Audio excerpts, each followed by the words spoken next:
Michael stood frozen, the weight of betrayal pressing down on him like a crushing force. The party that had once been filled with laughter now hung in stunned silence. Conversations had died mid-sentence, glasses hovered halfway to lips, and every eye was on him. Jessica's lips parted, but before she could utter a word, Michael took a slow, steady breath. He looked at Daniel, the man he once called his best friend, now standing protectively beside his pregnant wife, Michael's wife. Then, with a sharp exhale, Michael let the bouquet of lilies slip from his hand.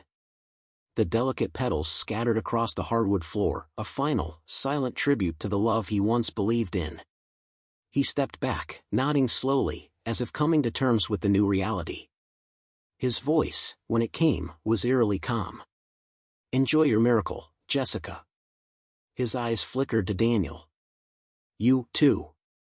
Then, without another word, he turned and walked out the door, leaving behind the wreckage of everything he thought he knew.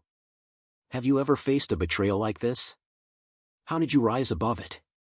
Drop a 1 in the comments if this story hit home. And if you haven't already, subscribe for more real, raw stories. See you in the next one. Michael adjusted his grip on the bouquet of lilies, their crisp white petals trembling slightly in the breeze as he stepped out of the cab.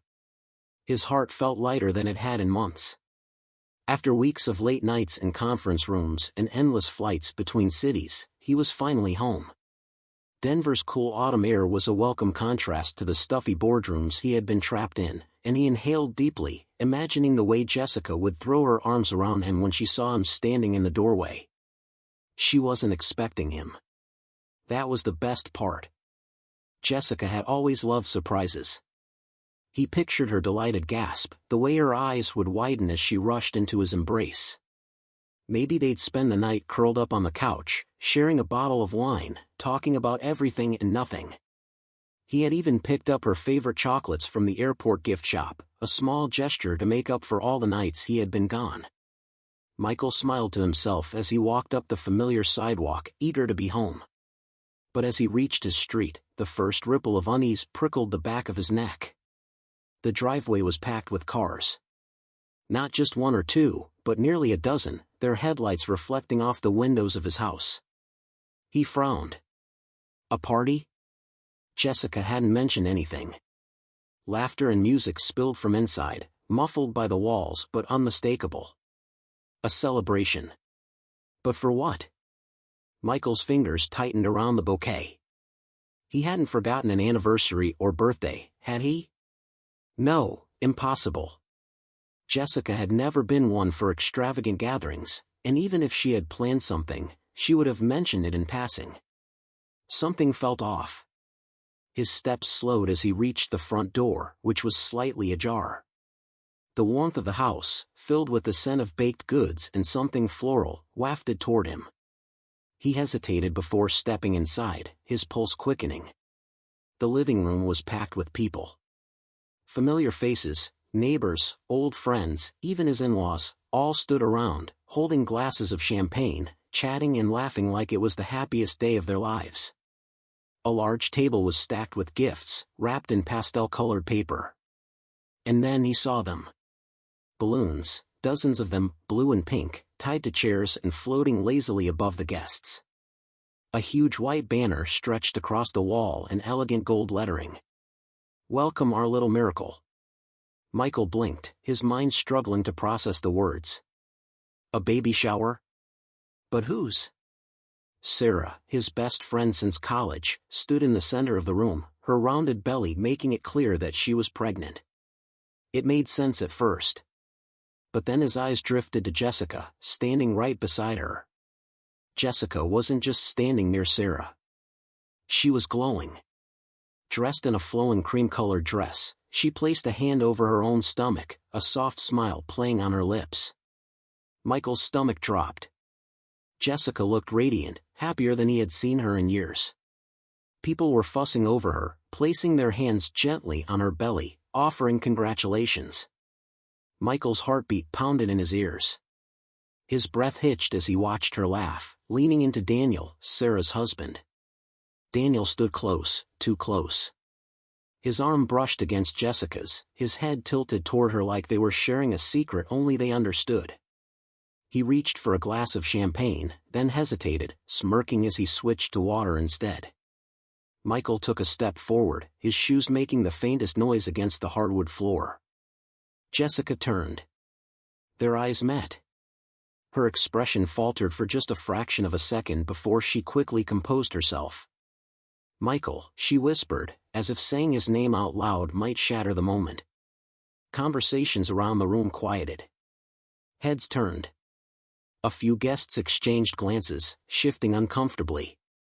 Michael's grip on the flowers tightened, his knuckles turning white. "Someone want to tell me what's going on?" His voice was steady, but he could feel the ground beneath him shifting, crumbling.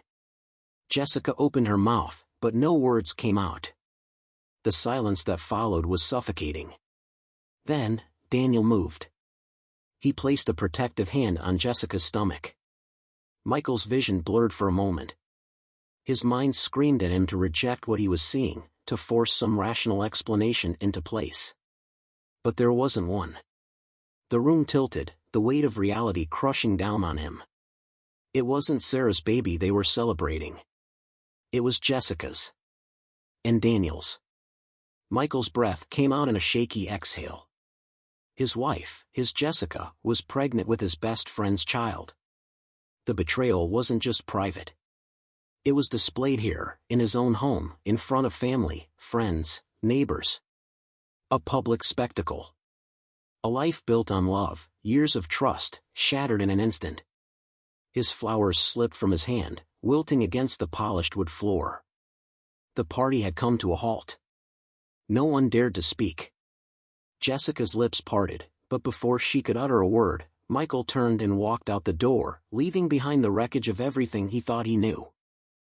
Michael stood frozen, the weight of betrayal pressing down on him like a crushing force. The party that had once been filled with laughter now hung in stunned silence. Conversations had died mid-sentence, glasses hovered halfway to lips, and every eye was on him. Some guests shifted uncomfortably, their smiles fading as the reality of the moment set in. His mother clutched the arm of his father, her lips trembling, her gaze darting between Michael and Jessica as if willing the situation to dissolve into something less horrific. His father, usually a man of strong opinions, stared at the floor, silent and unmoving. Jessica took a step forward, her expression wavering between shock and guilt. Daniel remained close, his posture stiff, his fingers still resting on Jessica's stomach as if claiming his territory. Michael's jaw tightened. Every fiber of his being screamed at him to wake up, to find some explanation that didn't end with his wife carrying his best friend's child. But there was none. He swallowed hard, forcing himself to breathe. "Whose baby is it, Jessica?" His voice was calm, but the raw edge beneath it cut through the air like a blade. Jessica flinched. Daniel took a breath as if to speak, but Michael's gaze snapped to him. "Don't," Michael warned, his tone lethal. "I didn't ask you." Jessica's lips parted, but no words came. The seconds stretched unbearably, the tension in the room thick enough to suffocate. Daniel shifted beside her, his face contorting into something that looked like guilt but didn't quite reach regret. "Michael, it's not," Jessica finally began, but she stopped herself, as if realizing there was no point in trying to sugarcoat it. Michael felt the floor beneath him sway. His hands curled into fists at his sides. "How long?" he demanded, his voice lower now, but no less sharp. "How long have you been sleeping with him?" Jessica's eyes welled with tears, but she didn't deny it. That, more than anything, sent a cold, searing pain through his chest. Michael exhaled slowly, trying to steady himself, but then a different thought struck him, one that sent a wave of nausea rolling through his stomach. He clenched his jaw, his pulse hammering in his ears. "The college fund." The words came out slowly, deliberately. Jessica paled, confirming what he already suspected. "Michael." "You didn't," he said, his voice breaking into something hollow and disbelieving. "Tell me you didn't." Jessica swallowed hard. Her silence was deafening. Michael's breath hitched. His chest tightened, his vision darkening at the edges.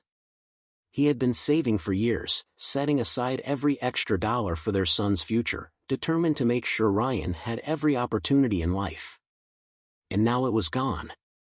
Jessica's voice was barely above a whisper. We needed the money. We? Michael let out a bitter, humorless laugh. His body trembled with rage. You mean he needed the money? What did you do, Jessica? Pay for this party? A new life together? Jessica's lower lip quivered. Daniel, who had been standing stiffly beside her, finally spoke. Michael, Shut your damn mouth, Michael snapped, the fury boiling over. He turned back to Jessica, his voice dangerously low. You had access to the account. You knew that money was for our son. His voice cracked, but he pushed forward. I trusted you. I built our lives around that trust. And you stole from your own child. Jessica's eyes darted around the room as if searching for an escape. We thought. Michael repeated, incredulous. There is no we.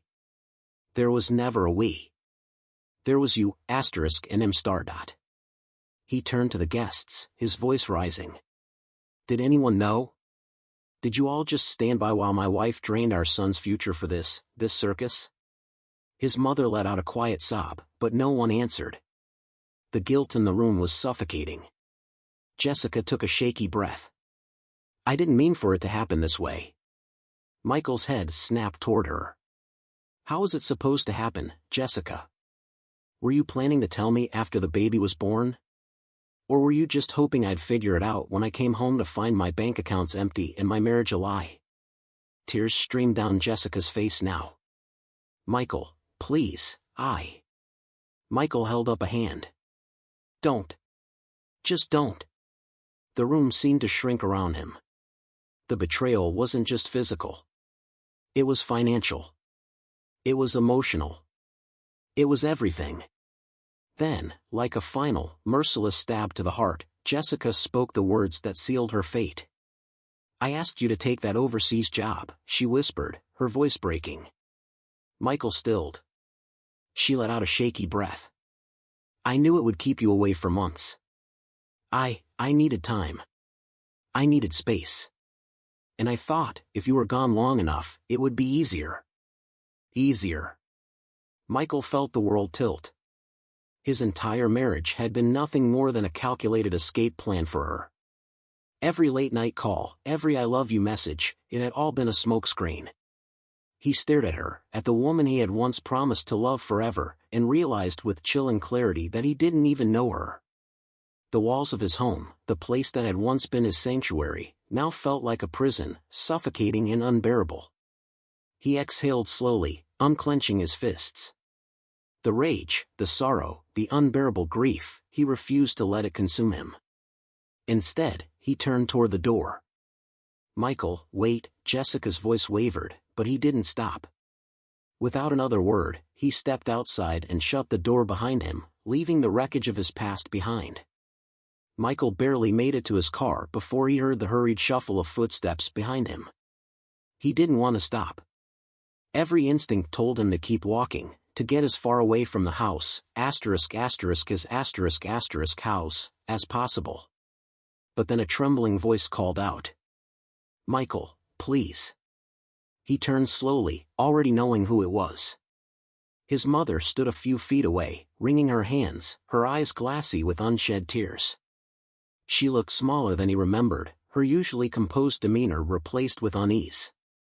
We didn't want you to find out like this, she whispered, her voice laced with desperation.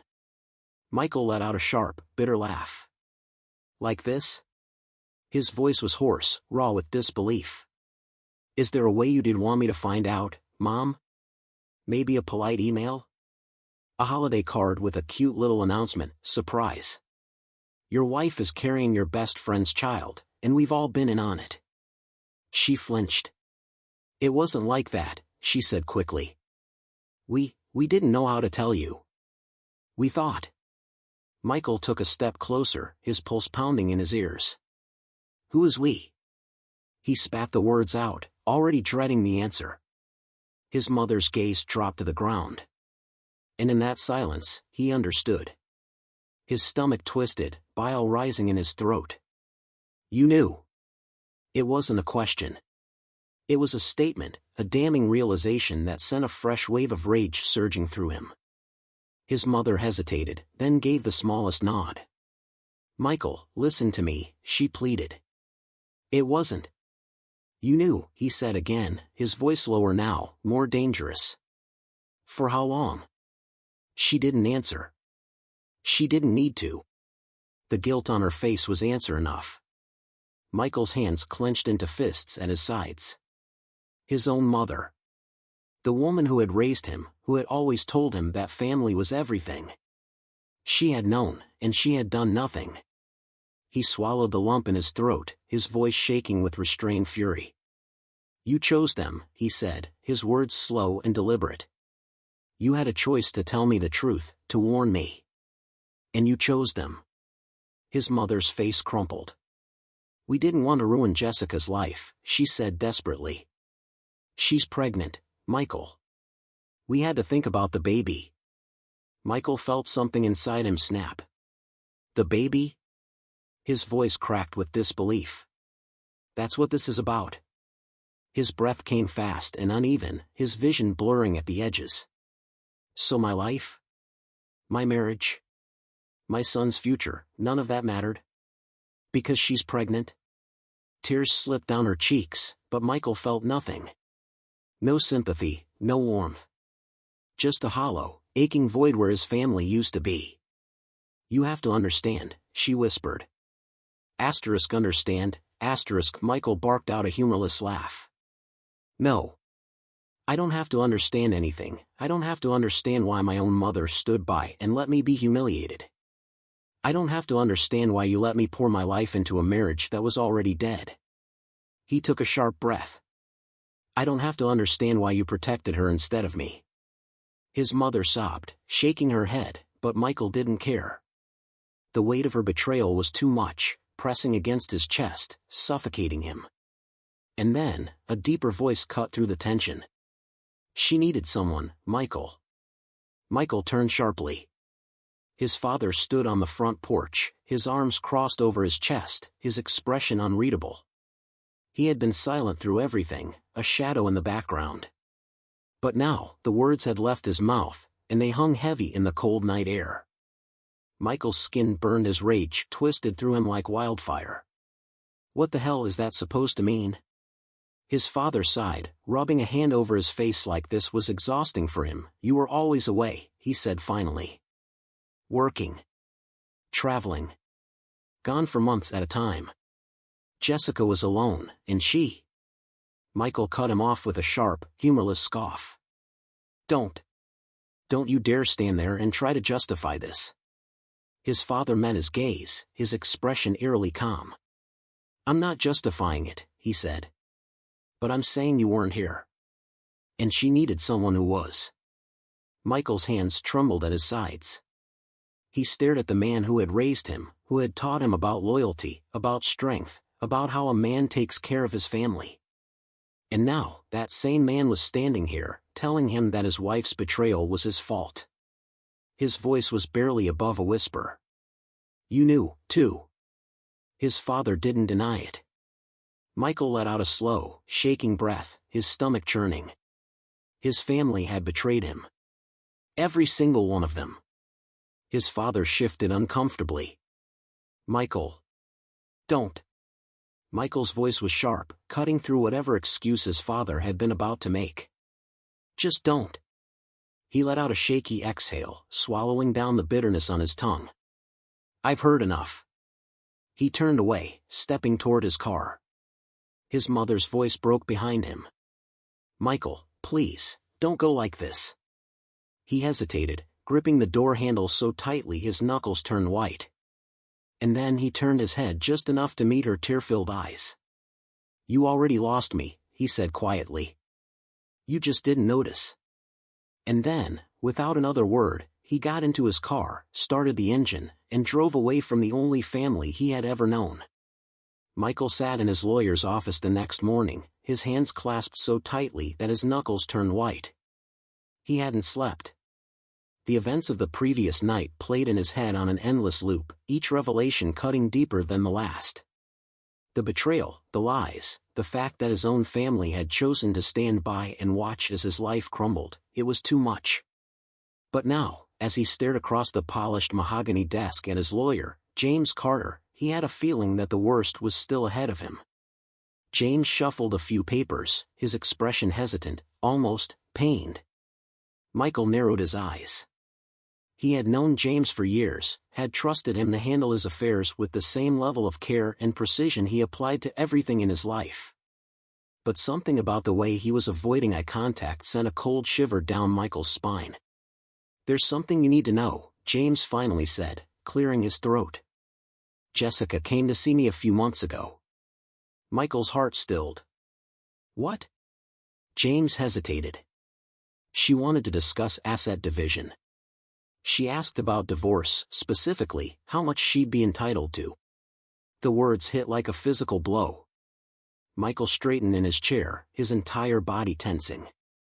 She was planning to leave me?"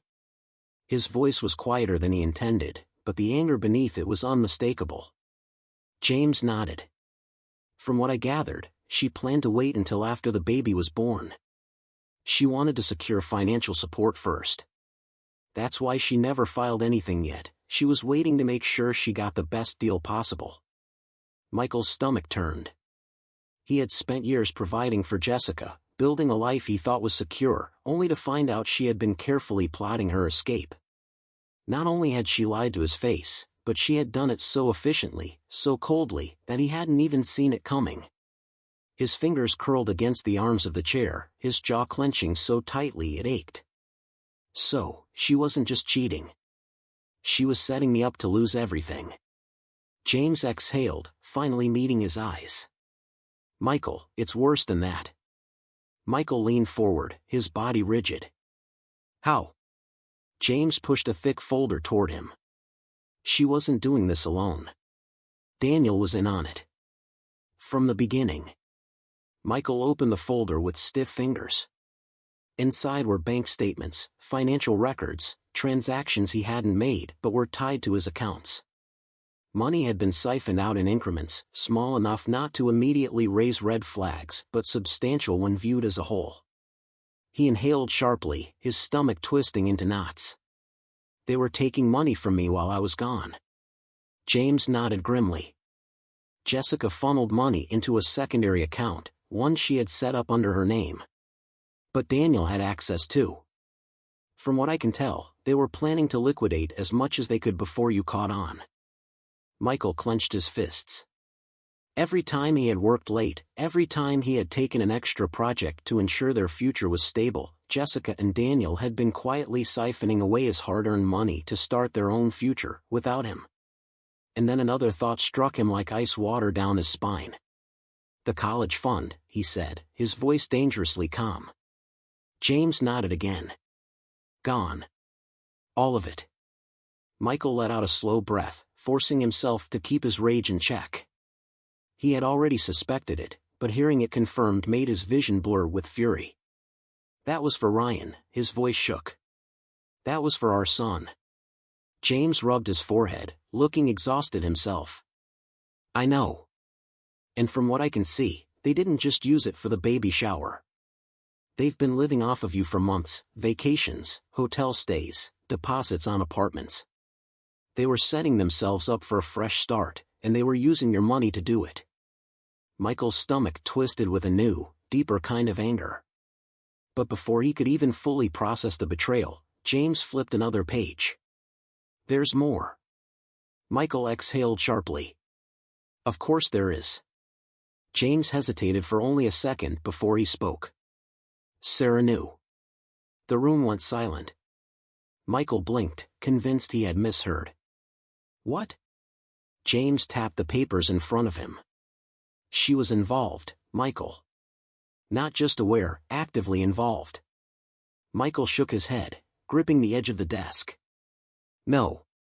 No, that doesn't make sense. She was Jessica's best friend. My best friend. She would never." James cut him off gently. Sarah and Daniel were working together. The words sent a chill through him. James sighed. I looked into it. Sarah was covering for them, creating alibis when needed. More than that, she was handling some of the financial aspects. There are transfers from Jessica's hidden account to Sarah's. It looks like she was helping them move money around to keep it from being traced back too easily. Michael couldn't breathe. His oldest friend. The woman who had been there for every milestone in his life. The one he had confided in, trusted. She had helped them destroy him. His hands trembled as he stared down at the paperwork, the proof in black and white. He had been surrounded by snakes, and he had never even seen the fangs. James's voice was softer now, careful. Michael, I know this is a lot. But you needed to know. And you need to act quickly before they take anything else. Michael didn't respond immediately. His mind was a whirlwind of fury, betrayal, grief, so many emotions tangled together that he could barely think. But beneath it all, one thing became crystal clear. He wasn't going to be their victim. Not anymore. Michael inhaled sharply, straightened his spine, and pushed the folder back across the desk. File for divorce. Today. And make sure she gets nothing. James nodded. We can argue financial fraud. I have enough documentation to back up your claim. Michael nodded, his lips pressing into a hard line. Good. His voice was steady now, the shock wearing off, replaced by something colder. Sharper. And as for Sarah, he continued, his tone dangerously calm. I'll deal with her myself. Michael didn't wait. The moment he left his lawyer's office, he drove straight to Sarah's house, his grip tight around the steering wheel, his jaw clenched so hard it ached. He had spent the last 24 hours unraveling layers of deception, but this asterisk was the one that sent him over the edge. He had trusted her. Confided in her. She had been his best friend for years, the one person he thought he could always rely on. And yet, here he was, about to confront her as just another traitor in a long list of betrayals. He barely knocked before Sarah opened the door, her face pale, her eyes wide. It was clear from her expression that she already knew why he was here.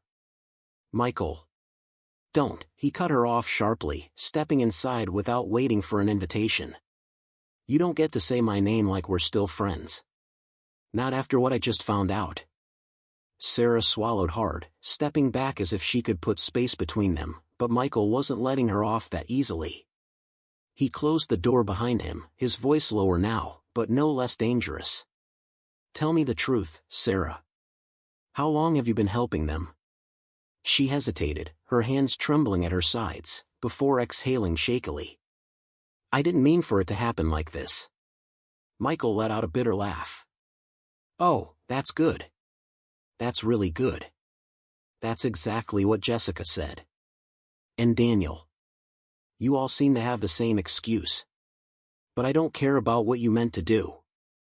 I care about what you did, so tell me, Sarah, why? She looked away, her jaw tightening, and for a long moment, she didn't speak. But then, finally, she whispered, because I love her. Michael froze. The words hung in the air between them, heavy, suffocating. His heartbeat pounded in his ears as Sarah finally met his gaze, tears brimming in her eyes. I've loved Jessica for years, Michael. Since before she even married you. But she never saw me that way. She never wanted me. And when you left for that job overseas, I thought, maybe she'd realize it. Maybe, without you around, she'd see what was right in front of her. Michael exhaled slowly, shaking his head in disbelief. So you brought Daniel into it. Sarah flinched, confirming it. I thought if she saw him with someone else, she'd get jealous. That she'd come to me instead. But it didn't work. She didn't get jealous, Michael.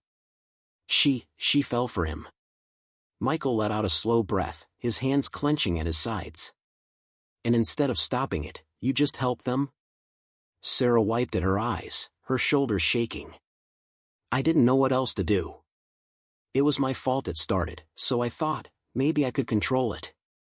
Maybe I could fix it before it got too far. Michael let out another humorless laugh. So that's why you threw the party. It wasn't for Jessica. It wasn't for the baby. It was for you, a last-ditch effort to make it all seem, what? Normal? Sarah nodded, her voice barely above a whisper. I thought if I could just make it look like a celebration, like something good, then maybe it wouldn't hurt so much. Michael's stomach twisted. The sheer selfishness of it all was staggering. She had used him, just like Jessica had. Just like Daniel had. And suddenly, the weight of everything hit him all at once. His wife had betrayed him. His best friend had stolen from him. His family had turned their backs on him. And now Sarah, someone he had considered like a sister, had been orchestrating the entire thing from the shadows. Michael let out a slow breath, shaking his head. I don't even know who you are. Sarah's face crumpled, but Michael didn't care. He had spent too long letting his emotions be played like a game. He wasn't going to do it anymore. Without another word, he turned and walked out of the house, slamming the door behind him. Michael sat in his car outside his bank, gripping the steering wheel as the reality of his situation settled in. He had lost almost everything, his marriage, his trust in his family, his faith in the people he once considered his closest friends. But there was one thing he hadn't lost. Control. He had been careful, more careful than Jessica or Daniel had ever realized. The college fund had been important, but it wasn't the only account he had. Years ago, when he first started making real money, he had set up a separate, undisclosed savings account under a trust in his name alone. It wasn't about secrecy or lack of trust back then, it had been about security, about making sure that no matter what happened, he would never be left with nothing. Now, that foresight was the only thing keeping him from financial ruin. He walked into the bank, his steps measured, his heart hammering in his chest. The banker greeted him warmly, oblivious to the turmoil burning inside him. I need to move some assets, Michael said evenly, sliding his ID across the desk. The banker nodded, pulling up his accounts, and within minutes, Michael had liquidated enough to protect himself while ensuring that Jessica and Daniel would never see a dime of it. When he walked out, his mind was clearer, sharper. They had thought they were setting him up for failure. But they had underestimated him. James leaned back in his chair, a slow smile spreading across his face as he read over the finalized divorce papers. Michael, this is airtight, he said, tapping the folder. With the financial records we've gathered, Jessica has no claim to your assets. She committed fraud, and Daniel benefited from it. Any attempt to demand alimony will be laughed out of court. Michael nodded, his face expressionless. He wasn't celebrating. There was no satisfaction in knowing he had outmaneuvered them, only a quiet, exhausted acceptance. File it, he said simply. James picked up his pen. It'll be in motion by the end of the day. They'll be served before the weekend. Michael exhaled. It was almost over. Jessica called that evening. He almost didn't answer, but something in him wanted to hear what she had to say now that she had likely realized the walls were closing in. He picked up, but before she could get a word out, he said, whatever excuse you're about to give me, don't bother. I already know everything. There was silence on the other end. Then a shaky breath. Michael. I never wanted it to be like this. He laughed coldly. Yeah? And how exactly did you want it to be, Jess? Were you planning to take half of everything and walk away smiling? Was I just supposed to accept that you built a life on my back and never look back? Her voice cracked. I loved you. No, he said sharply. You loved what I gave you. You loved the stability. The security. You loved knowing that while I was out there killing myself to build our future, you were here tearing it apart. Her breath hitched. Michael, please, He cut her off. You wanted a new life, Jessica? Well, now you've got it. Without me. Without my support. And without my forgiveness. He ended the call before she could say another word. and for the first time since this nightmare began, Michael finally felt free. Michael packed up what little remained of his old life and left Denver without looking back. The city that had once been his home now felt like a graveyard of betrayal, and he had no interest in living among ghosts. He chose Seattle, a place he had always loved, a place that offered fresh air, fresh faces, and no lingering reminders of what he had lost. But he wasn't just running away. He was rebuilding. He threw himself into work, but not in the same way he had before. This time, he wasn't grinding himself into the ground to support someone else's future. He found meaning in something greater, using his experience to launch a foundation for single parents, people who had been blindsided, abandoned, left to fend for themselves. The work became his purpose, his way of turning pain into something powerful. Meanwhile, the people who had tried to destroy him crumbled under the weight of their own choices. Jessica and Daniel, once so smug in their deception, found themselves struggling. With Michael's financial support cut off and their reputations tainted, they barely scraped by. The life they had envisioned together turned into a nightmare of unpaid bills and regret. Sarah disappeared. Whether it was guilt or shame that drove her away, Michael didn't care. His family, the ones who had chosen convenience over loyalty, now found themselves without him. The son they had once leaned on was gone, and they were left with nothing but silence. A year later, he ran into Jessica. She looked different, worn down, tired, like someone who had learned the hard way that not everything comes easily. She stood in front of him, hesitant, regretful. "Michael," she said softly. "I made a mistake." He met her gaze, his expression unreadable. "I miss you," she continued, her voice breaking. "I miss us," he let the words settle in the air between them, then exhaled slowly.